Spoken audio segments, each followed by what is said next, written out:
Good morning, estimados estudiantes. Hoy, lunes 8 de junio, vamos a realizar una nueva clase de lengua y literatura correspondiente al género lírico. Este género lírico corresponde a una subunidad dentro de la unidad de narrativa que estábamos trabajando, recuérdenlo.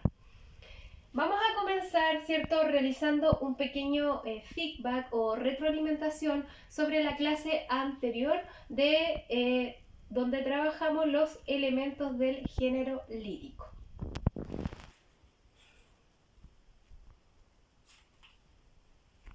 Recordemos, chicos, que el género lírico tiene como objetivo principal expresar sentimientos, ideas, que siente el emisor. Es decir, se va a expresar el mundo interior del hablante lírico dentro del poema.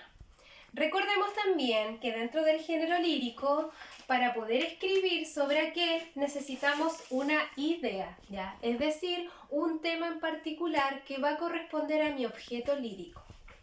Luego de haber desarrollado, ¿cierto?, esta idea y reconocido mi objeto lírico, vamos a plasmarlo en el papel.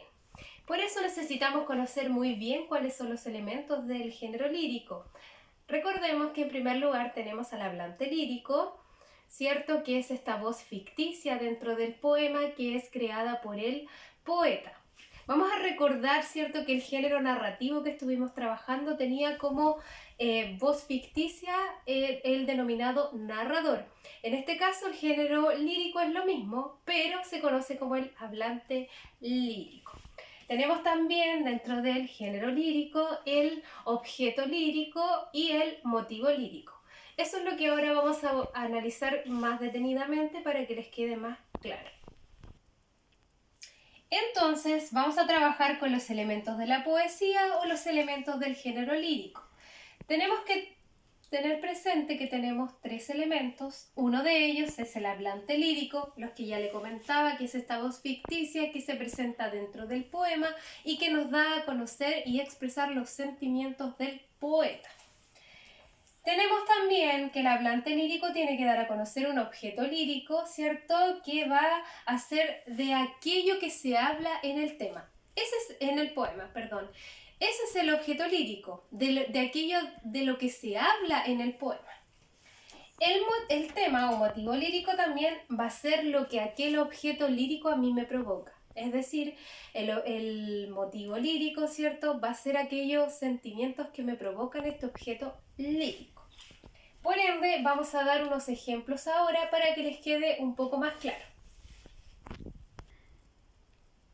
Chicos, les presento a continuación la siguiente imagen para trabajar el concepto de la voz ficticia o más conocido como hablante lírico. ¿Por qué les presento acá? Vamos a secar un poco. Les presento acá un libro, ¿cierto?, que de él se desprenden dos siluetas. Una representa a una mujer y la otra a un hombre. Esto quiere decir que dentro de la narrativa o dentro del género lírico tenemos esa voz ficticia que nos da a conocer los sentimientos, emociones que expresa, ¿cierto?, a través de las palabras. Por ende, en el género lírico, nuestro hablante lírico se va a representar en una figura masculina o femenina. Es decir, puede que una mamá, un papá, un amigo exprese sentimientos a través de palabras en un poema y ese va a corresponder a mi hablante lírico. Pero este hablante lírico necesita tener un objeto lírico para poder crear su poema. Y ese es el ejemplo que vamos a dar ahora. Entonces vamos a tener que nuestro hablante lírico va a tener un objeto lírico el cual va a representar a través de una cosa, un objeto o sentimiento. En este caso les voy a dar el ejemplo de este ramo de tulipanes. ¿Por qué? Porque a mí me encantan este tipo de flores. Por ende, mi objeto lírico va a ser este ramo de tulipanes. Pero voy a hacer yo, ¿cierto?, mi propio hablante lírico y voy a crear, ¿cierto?, mi voz ficticia, que en este caso va a ser femenina, y voy a hablar sobre este ramo de tulipanes.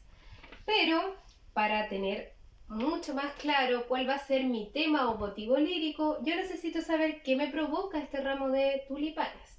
Por ende, yo voy a escribir un poema expresando los sentimientos de paz, amor, tranquilidad, porque me encanta la primavera y en esa estación del año, ¿cierto? Vamos a tener estas flores presentes. Por ende, ese va a ser mi motivo lírico. Representado, ¿cierto?, a través de mi objeto lírico, ¿quién va a ser el hablante lírico que me lo va a expresar a través de un poema? Entonces, chicos, vamos a recordar que todos estos elementos están dentro del género lírico y siempre van a estar en los poemas, siempre van a estar representados a través de poemas, canciones, cartas, como ustedes también me lo mencionaron dentro de la actividad de la semana pasada. No tan solo vamos a encontrar el género lírico, ¿cierto?, en poemas o también en canciones, sino que en todo aquello que esté plasmado a través de palabras y con un lenguaje figurado. Puede ser una carta, puede ser un poema, una canción, un video, ¿cierto?, etcétera. Entonces, chicos, espero que les haya quedado un poco más claro cuáles son los elementos del género lírico y que ustedes también tienen que reconocer a través de las canciones, poemas que vamos a trabajar. Recordarles, chicos, que deben ver el video con las instrucciones de la actividad de esta semana para que puedan desarrollarla. También recordarles que se hizo una modificación en la entrega de las tareas. Ustedes estaban acostumbrados a entregarla los días domingos, ¿cierto?, como plazo máximo. Pero en este caso, de quinto a octavo básico, ustedes tienen que entregarla el jueves a las 23:59 de la noche del día jueves. Así que, chicos, espero que no les haya quedado ninguna duda y les envío desde acá un abrazo afectuoso. Bye bye.